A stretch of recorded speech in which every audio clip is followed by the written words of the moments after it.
Good afternoon, everyone.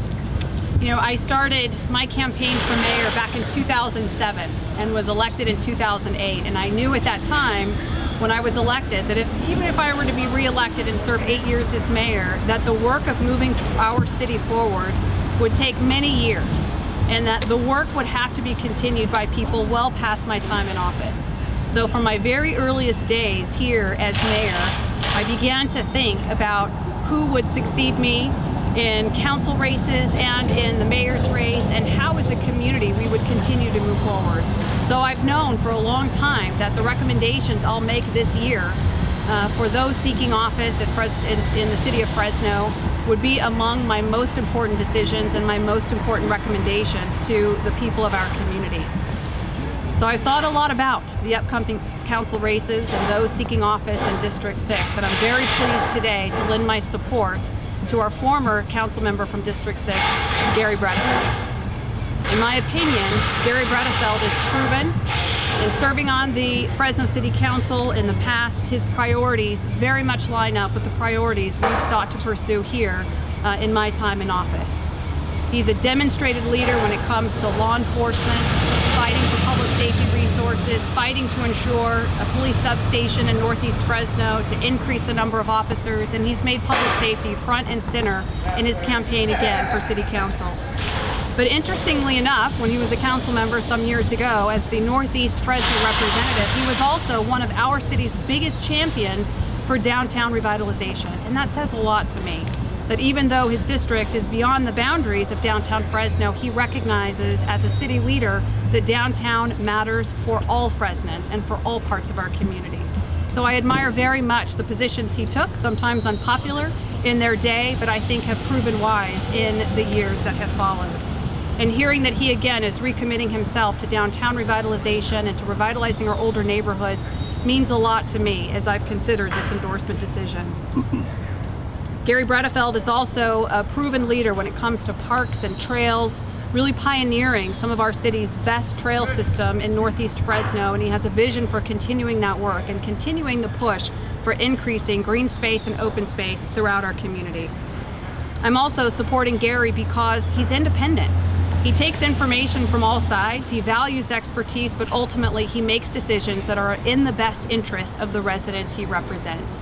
And having served in this job for 7 years now, I cannot stress how important that is. To value the input of single interest groups and people who may have a particular piece of the puzzle, but to be committed to taking a step back, looking at the big picture, and ultimately making decisions that are in the best interest of District 6 residents. And I value very much that independence. Lastly, Garry is dedicated to community service. As a veteran, as a former council member, as a professional in our community, as a father, and as a member of our community. He is dedicated, and for him to come back to this building and say, you know, I don't need to do this, my life has moved on, it's perfectly fine as is, but I care very deeply about District 6, I care about public safety, I care about revitalization, and I care about making sure our city goes in the right direction. He doesn't have to do that at this stage in his life, but the fact that he's willing to rededicate himself to elected office means a great deal to me. And for those reasons, I'm very privileged and honored to provide my support today to Garry Bredefeld for City Council in District 6. Thanks. Thank you, Mayor. I'm very honored, of course, to have Mayor Swearingen's endorsement and support. Mayor Swearingen came into office following the Great Recession of 2008, and the city's finances were in trouble, as they were throughout most governments. It was only because of her incredible business acumen, her leadership, that we were able to handle that crisis and, of course, continue essential services throughout Fresno. But more importantly than that even is that she is a big voice for the city of Fresno and its people across the nation. She represents us well in Washington and Sacramento. Her voice is well known, but most importantly, it's well respected. And for that reason, I'm extremely honored and frankly humbled to have her endorsement.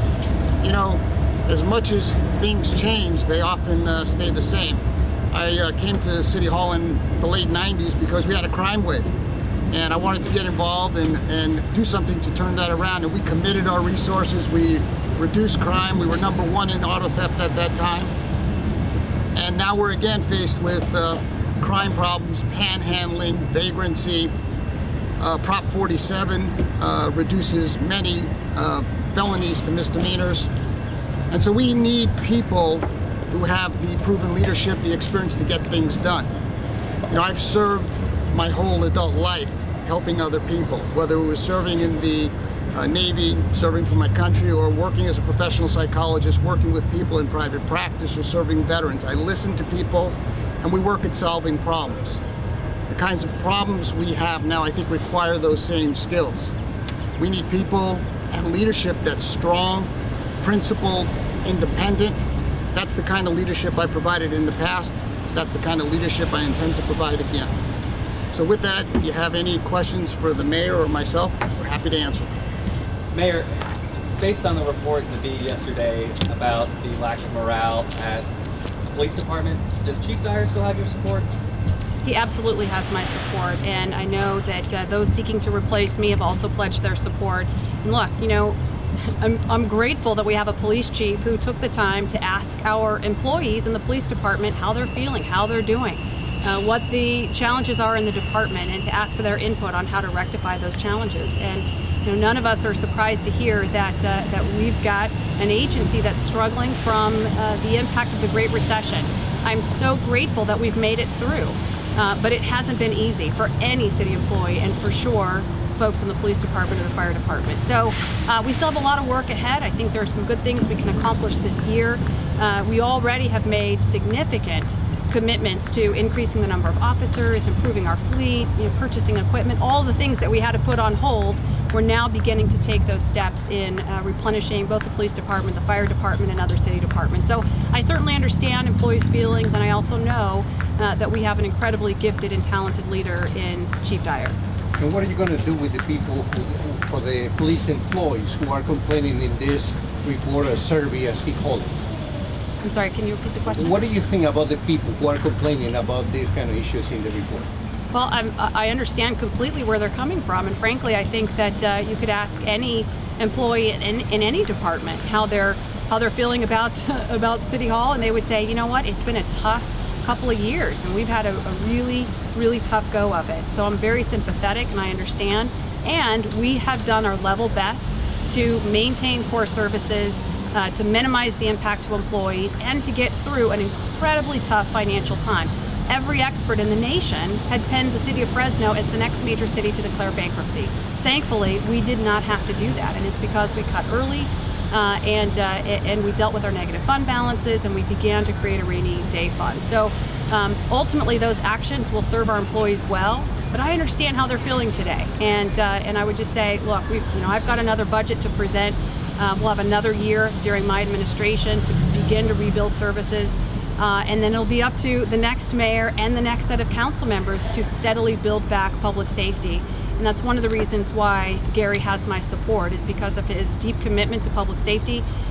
When he was in office in the late 90s, that certainly was a top priority for him, increasing the number of officers, and I'm glad to hear that that focus will remain for him if elected this cycle. And what are you going to do about it? What are you going to do about the people who are complaining? Are you going to give them more money? Are you going to, I don't know, you tell me. Well, in fact, our chief has already put a number of things in motion dating back several months ago, knowing that our employees are upset, they're complaining. I mean, none of this is new to the chief or his team or the city manager or me.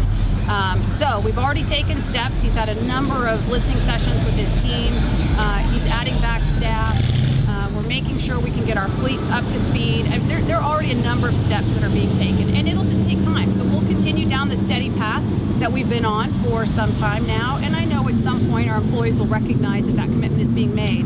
And I would also encourage our employees that, you know, morale is a two-way street, and it is absolutely up to the leaders of this building to listen to our employees and to take their input very seriously, and to do everything we can to make sure that they've got the right equipment and tools and resources they need to serve the public. And at the same time, our employees, it's up to them to choose to have the best attitude possible and make do with the resources we do have available. So I would ask our employees to see it as a two-way street. If there's going to be any retaliation? Pardon me? Is there going to be any retaliation?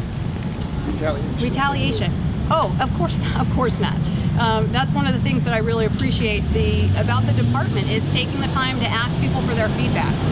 Oftentimes when you ask people for their feedback, they don't necessarily tell you things you want to hear. I know this from personal experience, having served in public office for 7 years. But it's important to get that feedback and to receive the input, take advantage of it, make good decisions based on that input, as well as the overall picture we have to work with, and keep moving our city forward. Anything else, folks? All right, very good. Thank you. Okay. Thank you. Good, thank you. Sure. Congratulations, David Parker. Oh. Used to be neighbors. Oh, okay. Thanks. There you go. Right before me. Right here.